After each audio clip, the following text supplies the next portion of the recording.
Definitely interesting things happening out here on the North York Moors. I may have said that before, but there's more going on here than I thought there might be. So I'm underlining it through the use of repetition. Hey up, I'm Guy Kessivan, the Testament, and today is an informal head-to-head between the Pace RC429 gravel build and my own custom build on the Mason Macro. So we can just tap out around the Rievaulx Raider route, easy for you to say, out here from Sutton Bank, and yeah, just see how both bikes get on. You know, both sort of grouting bikes, as Pashley have started calling it. I think other people have called it that before, but basically, you know, mountain bikes with drop bars on. There's Dom. There's me, not getting around the same corner. And, you know, Pace is steel, made in Czech. Mason is alloy, made in Italy. Pricing's pretty much the similar, actually, because 1,500 quid for the Mason, all in, because you get the fork included, and then it's 898 or something for this frame, and then 325, no, 989 for the frame, I think, at the moment, and then 325 for the fork on this. So, you know, under 200 quid difference. But you know, we'll chat about the differences in the frames, but mostly I think it's going to be the differences in the handling, the geo and the material, that hopefully will really stand out. But yeah, again, sorry, not science.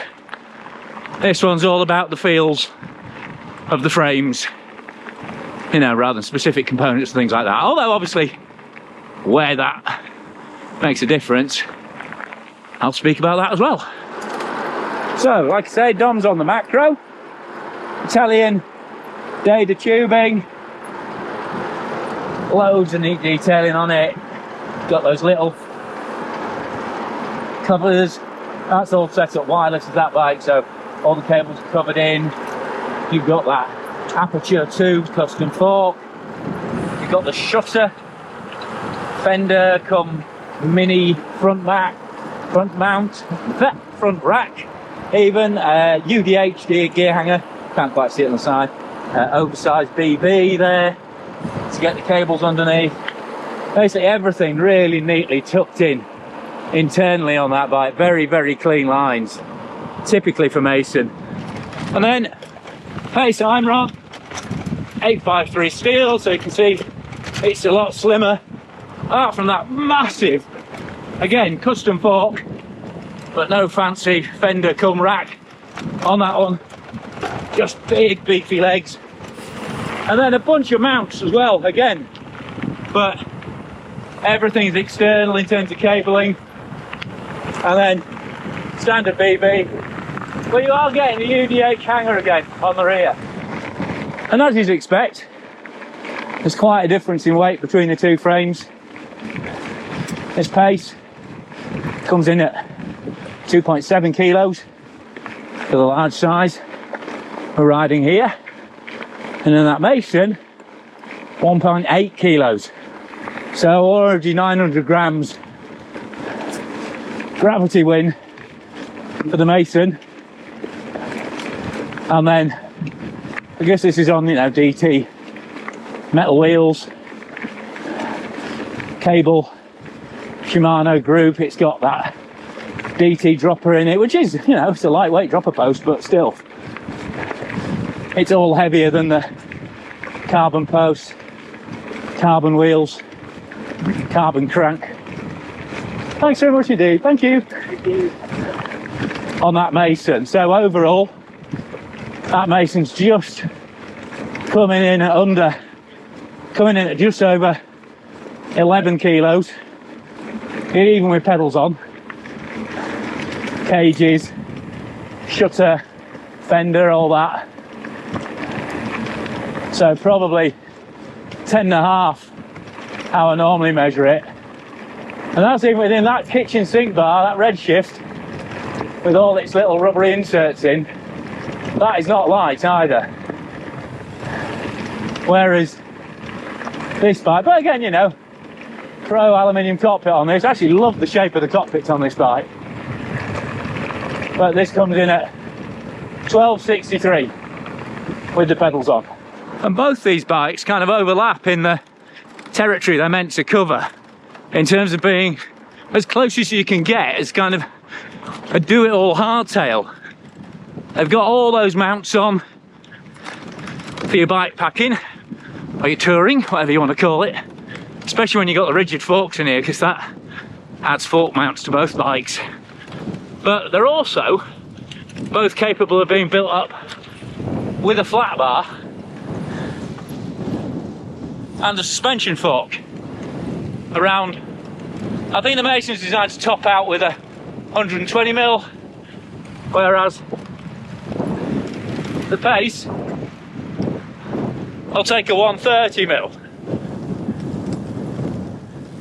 But as I say, there's a big difference in the geometry, which I'll go into in a second, when it's not quite as bumpy, because while both these carbon forks are impressively compliant for a rigid fork, especially with 2.4-inch tyres on, there's only so much one-handed tussock dodging I can do. I like to say the big difference between the two bikes is the geo. The Mason is 10mm shorter in reach and a degree steeper in the head tube. So 466mm reach, 67.5 head tube. Whereas with the rigid forking, our RC429, 66.5, and then 476mm, well, between 473 and 477. All right, thank you very much. Depending on what 40 you've got in there. And to be honest, it actually feels a much bigger difference than that.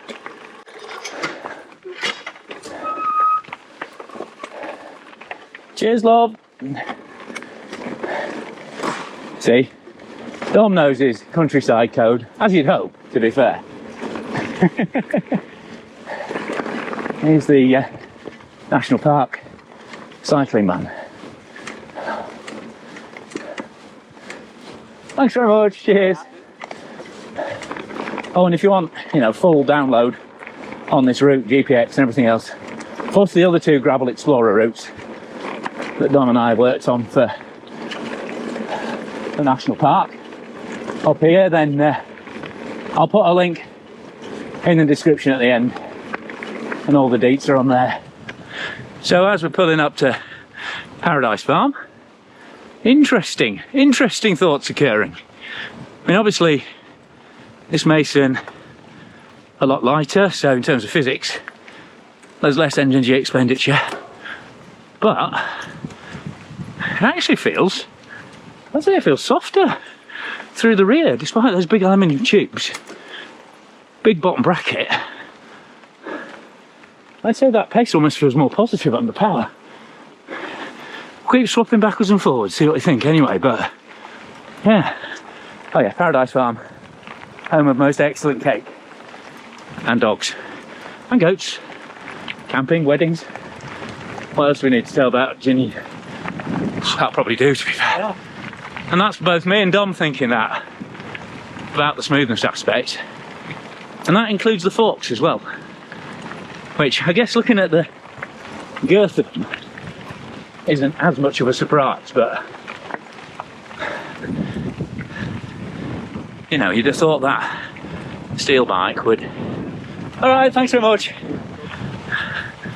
I've had the big smoothness advantage. It might be wheels.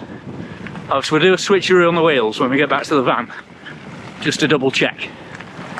But for now, already an interesting test. But the geo differences are really interesting too, because every time I jump on this Mason, I almost feel it's a little on the short side, even with drop bars on, which is why I spend quite a lot of time on those kitchen sink extensions there. They feel really good on this bike, because again, you know, both running super short stems, and it definitely feels quite compact and squeezed when you get off the 429. So that 429 feels quite freaky when you get on it at first, but in a really good way. It doesn't take you long to literally lean into it and start really enjoying sliding those tyres through loose turns and properly taking liberties with it, pushing it much closer to mountain bike, even with those drop bars on. And I remember, I mean, if you've not watched the live ride review, there is a full live ride review on that bike and this one, plus some other head-to-head stuff.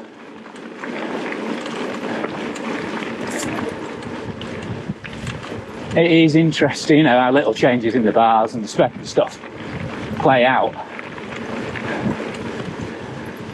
But I was absolutely gagging to ride that RC429 again, just because it's such a standout in terms of geo.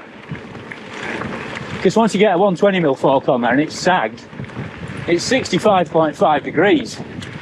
And there is actually, I mean, if you wanted, I guess, a more exact comparison in terms of steel XC hardtails, then you'd go for the Mason Raw,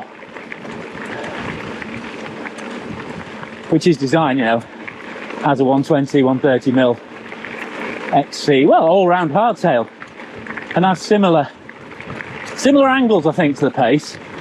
I should have checked this. I was in a rush. We decided to do this about an hour and a half ago because Dom could get the bike again, and it's an hour's drive from my house to Sutton Bank, so should have done a bit more research, but I'll stick it in the captions. So back on the Pace, and straight away that geo takes front and centre. It definitely feels like the front half of the bike is the dominant one. That's the bit that stays stable, and kind of the rest of the frame has to work around it. But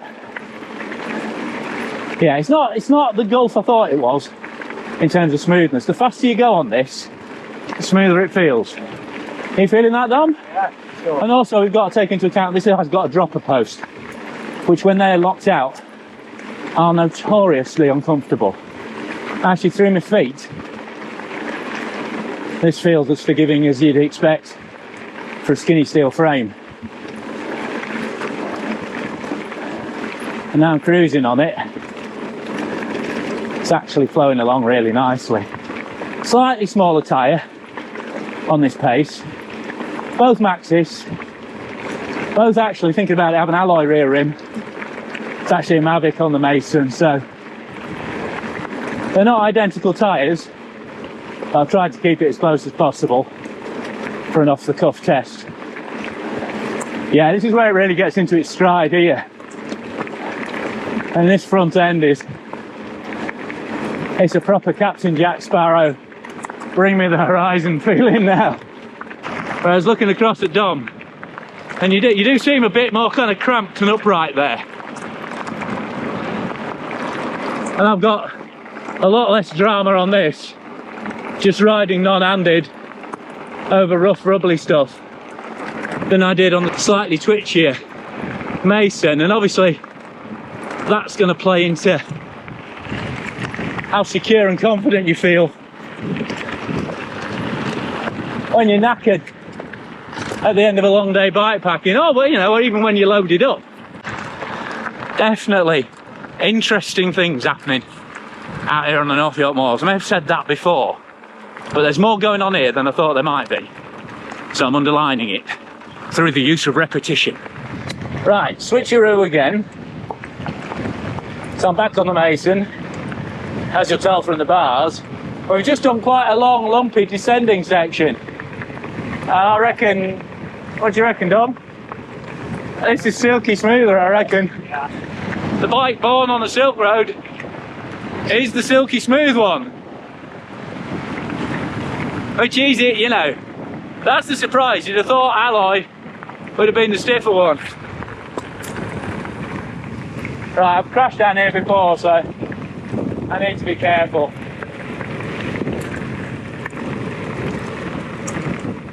Plus, you know, you can feel this is a little bit, and you again, I tell you what, it's smooth down here, really impressively smooth, almost dangerously smooth, because I know if I let it run too fast I'm going to get properly buckarooed if I'm not careful. But yeah, that was smooth down there. That's the fence we modified with the tandem. Sit back for the next one. Yeah, exactly. Works very well as an arrestor hook. There's a hack if your brakes ever fail. Yeah. Those fences are quite stretchy. You actually just started away from this into that. Yeah, I just went, hang on, love. Oh, hang on. I was just about to say something about stiffness when pedalling, but we've got another downhill section coming up. And obviously, that's the big advantages of these bikes with more tyre clearance. Even though this Mason is only 2.4, that's still a lot more than a gravel bike. And actually, frame weights are pretty much exactly the same. Whether you're talking about carbon or aluminium or steel, and not quite true. That pace is a little bit heavier than your average steel mountain bike, gravel bike by a couple of 100 grams, but 1.8 kilos for a gravel frame is not unusual for alloy. And then you can easily get sub-kilo carbon frames. I was actually chatting to a guy on the basis of a YouTube video I did on the Scott scale, which they do a rigid fork version for, and that's lighter, quite considerably lighter than the gravel bike they do. But what I would say is really interesting, I was going to talk about this at the start of the ride, this definitely feels like it's sucking away more of your effort. This is applying your pedal strokes very smoothly onto the trail or the road or the climb or whatever. I'll demonstrate there. That pace feels like it's got kind of a springier ride feel to it. I mean, that classic cliched steel spring that steel bikes are meant to have, very much in evidence on those skinny stays on the back of that pace though. And it's really encouraging, even though it's the heavier bike, that feels like the one that responds best to getting a shift on, at least psychologically, even if the physics is obviously on the side of this Mason.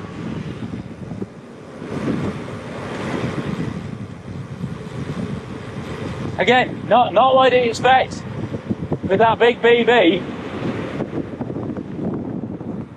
But there we go, that's why testing stuff head to head is always the most interesting and most valuable way to learn about a bike, because otherwise you're just looking at counting your mount points and, you know, picking your wine bottle story as to, you know, your origin of which bike and which brand you like. And obviously massively important, you know, things like what colours they come in, the aesthetic and everything, hugely important. But it's out on the road and trail where you really find those differences. And the other advantage you've got, with more rubber on the ground, I just feel a lot more confident on back roads and descents. As long as you get the pressures right, they're generally smoother as well. Although, you know, you do have to drop the pressure a long way in a fat tyre to get the same result as a gravel bike. It's very counterintuitive, pressure in gravel bike tyres, well, any tyre, but we won't go into that now. It's all sorts of arithmetic going on. That was just Dom proving that the pace, even being heavier, is more eager to get up climbs than this Mason.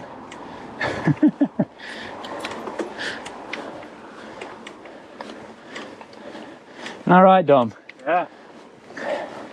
Steel is real. Some feisty ferrous action going on there. Oh, he's blown it now, he's downshifted. Yeah, that's the other thing. Should point out, as I say, there are spec differences. Dom's running a kind of mullet hybrid mix, so MTB cassette on the rear, 40 on the front, as I've gone the other way, MTB crank, and then gravel block on the back. So again, he's got more speed range than I have. And certainly with, you know, drop bars on for all your various hand positions. I feel like I'm doing the Macarena here. You know, they're really efficient on the road still as well. They roll properly. And maybe, you know, there's a few watts in it, but it's not massive, especially with gravel bikes getting fatter and fatter and fatter with their tyres all the time. Right, so this will be interesting. Having said that, I think the pace actually climbs somehow better than the Mason we swapped around on a climb. And I'm still sticking with it. It feels really nice and springy and agile, like it wants to chomp forwards on this gear. Whereas that's a bit meh, isn't it? I think what gives it its smoothness, what the Lord Mason giveth with the smoothness, he taketh away on the power delivery. Do you reckon, Dom? Yeah. Nothing like putting words into other people's mouths. It's still gripped pretty well at that kind of loose. Yeah. Yeah, so you still got that classic cliched steel compliance, adding a bit of grip. But bits like this just rolls really nicely.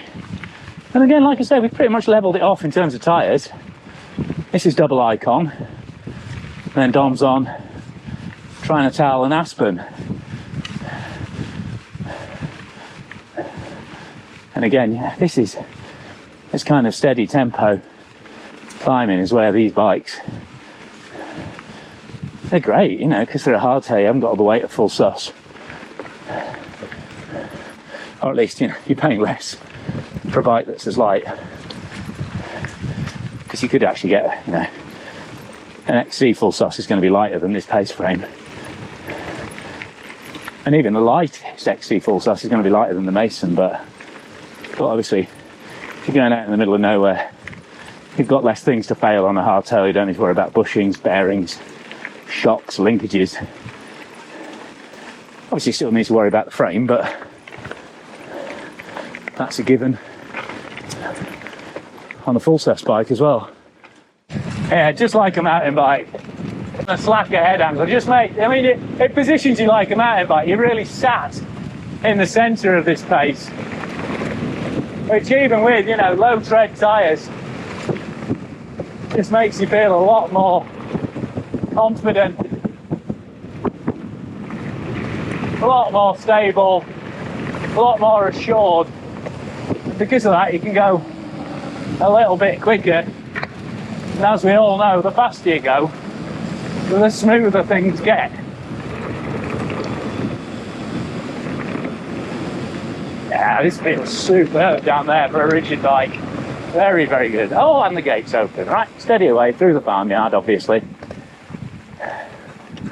Keep the reputation of us bikers in the good books. Evening, afternoon, I mean. A bit early for evening. Don't want to get goosed by a goose. Yeah, it felt really good. Like I say, it's still a shock when you jump on it, but it doesn't take long for this to feel really, really right in terms of shape. Especially if you're coming off a progressive mountain bike. It's no surprise. Pace have been making progressive mountain bikes since 1989. Right, back on the Mason. And what both me and Dom have been chatting about on this end is it's not just the geo that makes a big difference on this bike. This is just a lot kind of floatier and vague. I mean, that's what gives it its smoothness, but it's definitely more approximated in terms of lines. A bit waffy, as my nan would have said. Just a bit, you know, we're going to compare singers. Let's do folk. Folky pop. This is your Kate Rusby, traditional kind of slightly whimsical and floaty. That 429 is the new Florence. Looks quite folky and whimsical, but is actually quite shouty and scary at times. Doesn't make any sense. Do any of these videos make sense? Not these ones particularly. Anyway, coming into Rievaulx now. And yeah, weird. This is very odd. You know, if Peter said, oh yeah, you're now on the aluminium bike with the faster rolling rear tyre, I'm like, no, clearly not. But I am. It's just not that. That's not how it feels, folks. Should probably have mentioned we've just gone past Rievaulx Abbey.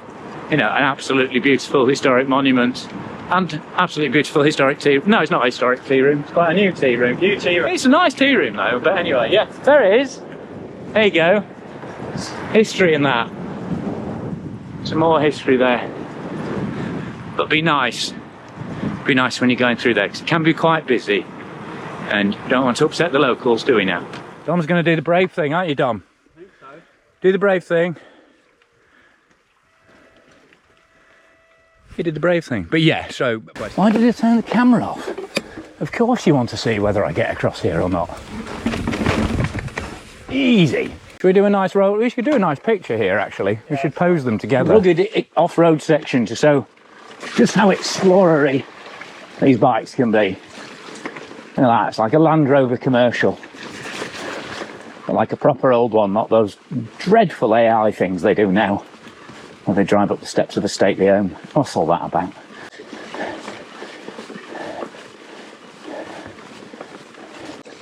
And obviously, you know, even a very slick 2.4 should give you more purchase up a climb like this than a gravel tyre.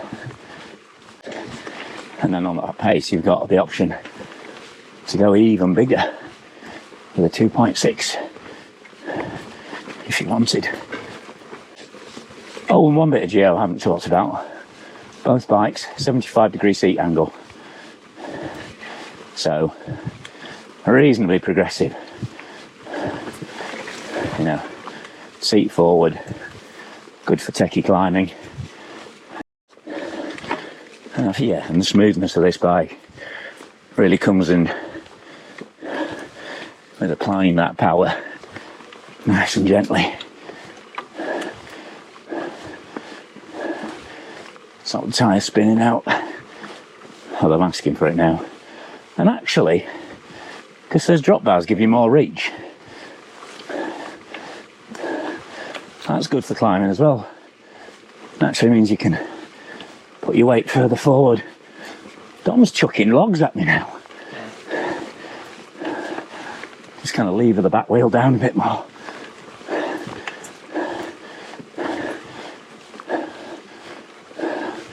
Get your elbows lower, naturally.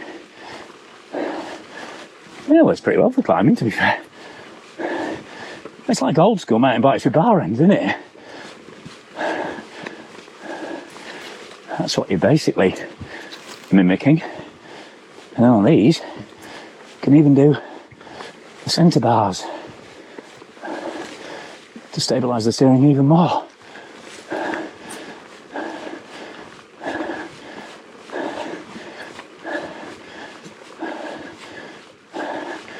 Ready, Dom? Yeah. Oh, you bounder.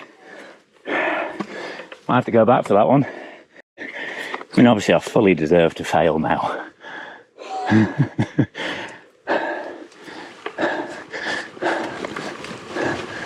Oh, there we go, Mason. Smooth as. So while it's not the sharpest climber in the bunch, that smooth application of power, getting the job done there. Oh, up to the world's most pointless gate, and around it. Cheers, love. Right, so we've just done the fun mountain bikey style climb, and now to the fun mountain bikey style descent, or at least a bit of single track anyway. And there you go. Here's somebody on the OG thing. All right, mate, you come past. Hey. All right. It's my wife behind me. Right, no worries. Hiya. Yeah, I'll let her come past. See, he's exactly the kind of chap that we're talking about with this kind of bike, aren't we? You know, the classic hardtail, relatively narrow, doing cross-country rides. It's just the modern equivalent of that, isn't it? Just with slightly different styling. Because actually the Geo on this, even though it's not as rad as the Pace, is a lot more radical than an older hardtail like that. That's probably 69, maybe even 70 degree head angle, and then oh, the nettles are sharp. And then much shorter reach. You know, they're going to find this even quite progressive. Let's go do with some mowing, Dom. Oh, and another little climb through the nettles. Sting your legs as well as your skin. All right, let's see how we do up here.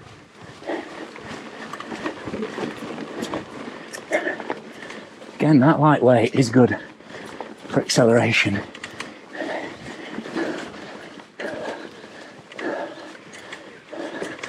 And also the fact it's comfortable, you know, that's going to become more and more an advantage the further you go, which is the whole point of this bike.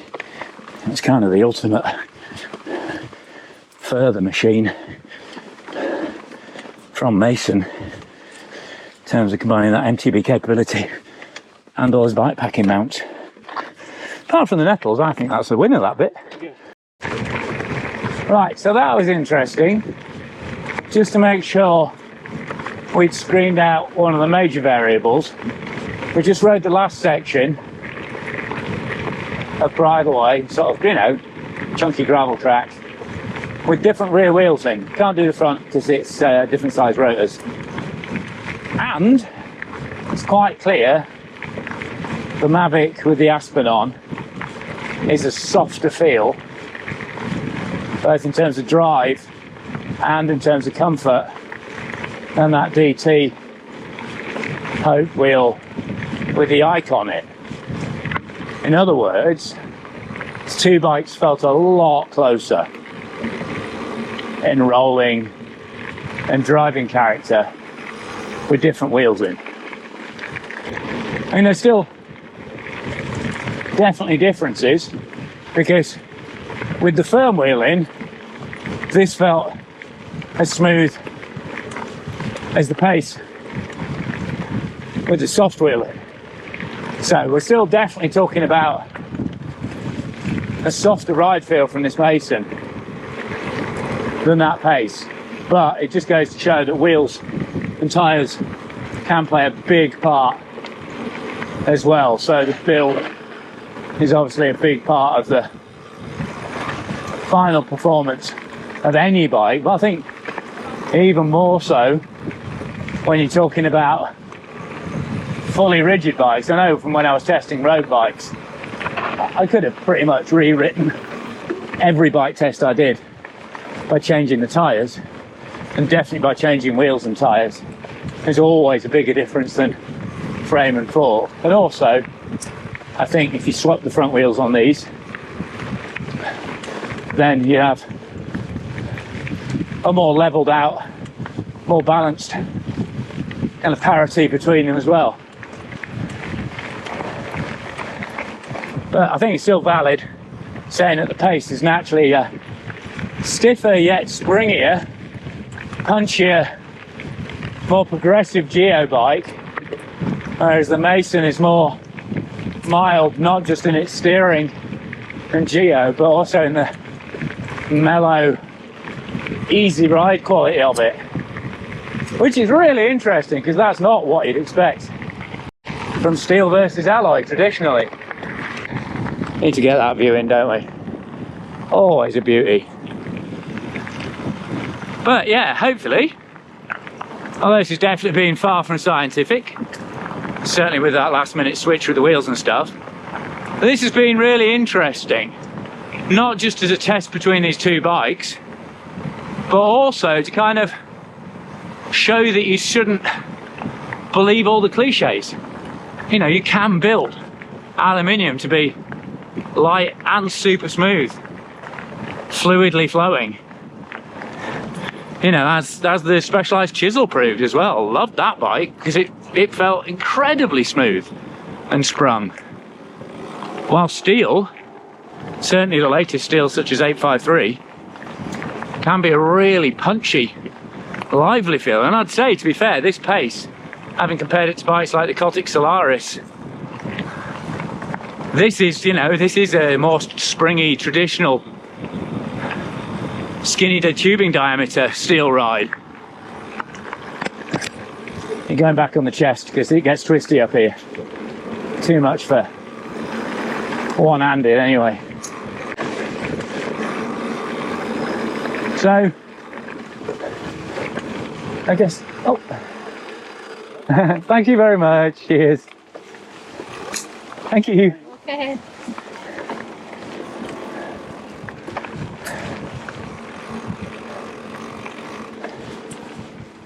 So, there we go, back at Sutton Bank Cycles. So, there we go, back at Sutton Bank Bikes. I hope this has been interesting. It's certainly been created a lot of thoughts as I've been going around. Not the result I expected. I mean, because this is smooth. For a modern steel bike, this is really smooth. And obviously it's got the progressive geometry and everything.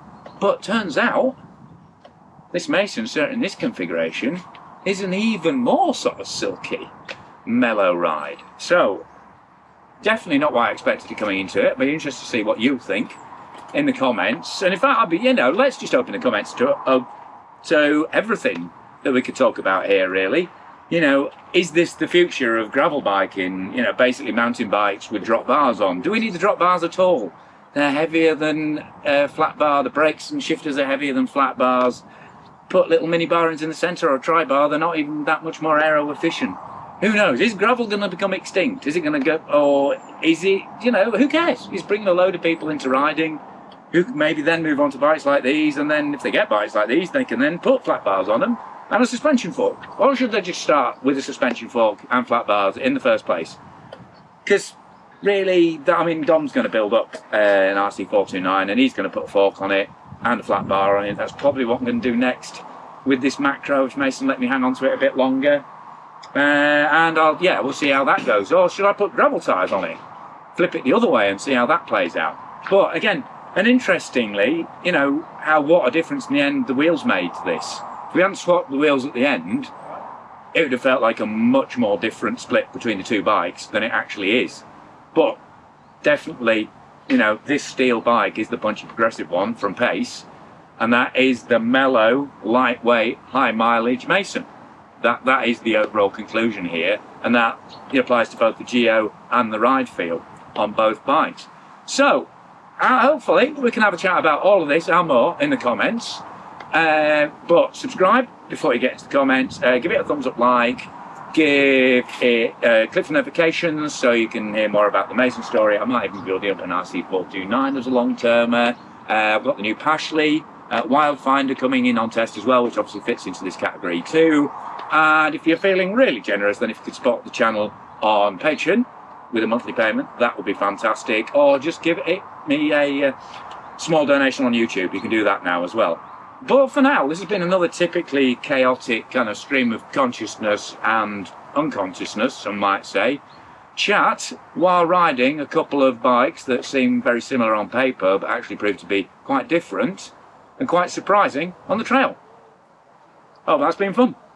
See you later, folks.